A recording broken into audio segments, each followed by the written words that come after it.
People associated with the drone manufacturing sector in Chennai are hopeful that the union budget to be presented on July 23rd by Union Finance Minister Nirmala Sitharaman will see a series of measures to make India a global hub for drones.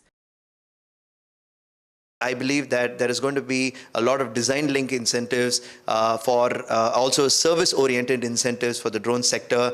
Also the Namo Drone Didi scheme to empower youngsters as well as women to get into drones with a capital outlay of 1,267 crores, which received a cabinet approval last year, are all schemes that we are really looking forward to in this budget. Entrepreneurs are seeking government subsidies and grants to create the right ecosystem to help facilitate the growth of drone manufacturing startups. So now, with also a lot of importance given to the semiconductor industry, I believe that there is going to be tremendous indigenous drone parts and components and subsystems that is going to be developed. So we believe that there will be a substantial amount of subsidies as well as grants and funding that will be coming into these subsystems, part and component manufacturing for drone sector.